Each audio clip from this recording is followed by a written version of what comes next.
Hello everybody and welcome back to a new section called SaSS Crash Course. And as the title might say, we will be taking a crash course on SaSS and learning as much as we can and in as little time as possible. So we have 4 videos in this section, and the first one is called Limitations of CSS, where we will take a look at what are some of the CSS limitations, what we can do and what we cannot do with CSS. Then we will follow up with setting up our first SaSS project, which means pulling in creating some SaSS files, compiling them, and so on and so forth. And then we'll move on to variables and nestings, where we'll take a look at how we can take advantage of the SaSS variables and nesting options, which are pretty powerful. And finally, last and best thing will be checking out SaSS mixins, extends, and partials. Today's video, which is going to be limitations of CSS.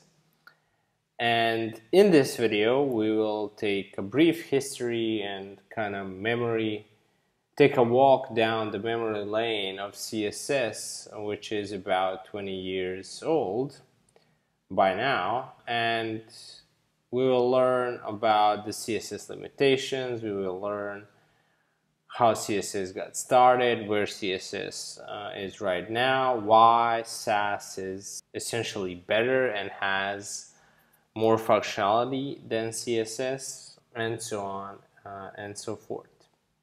So to get us started, let's take a look at some examples.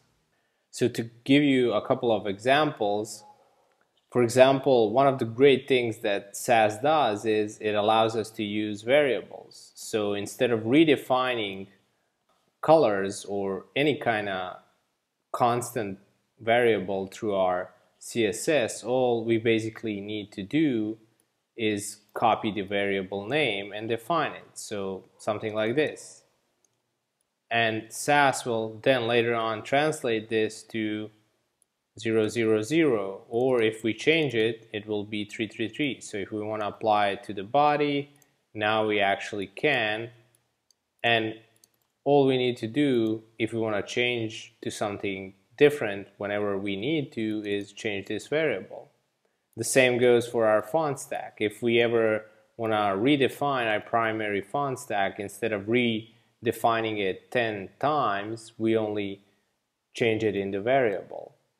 Now, another great example of how SaSS is making us write less code and make the code a bit cleaner is nesting. So you've probably written CSS like this many times. So basically you have the parent element and then all of its child elements that you're targeting.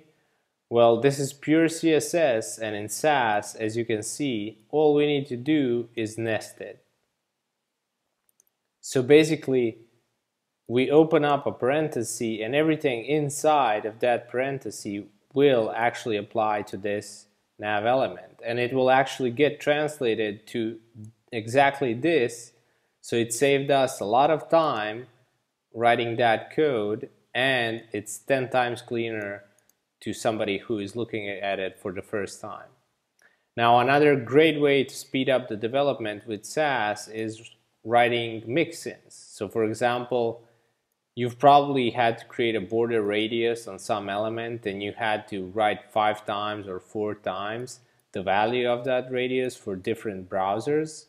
Well, with SaSS, all we actually need to do is define a mixin, and you can look at a mixin as a function. So we call the function border radius, and we're supplying it with a value. And we've defined what the function will actually return. Now, the function can do math or anything else that you'd like it to do. Here, we're basically returning the value of the border radius prefixed for all the browsers. And to call it, all we need to do is actually include the border radius mixin.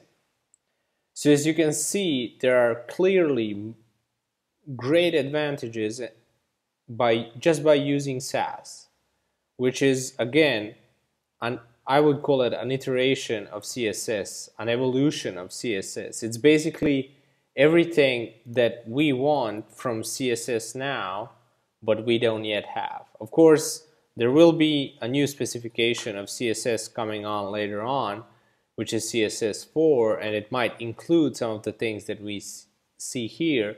But for now, CSS is great, but with SaSS we can do much more better, and we can be more flexible, have more customization options, and in the meantime write less code and develop websites faster.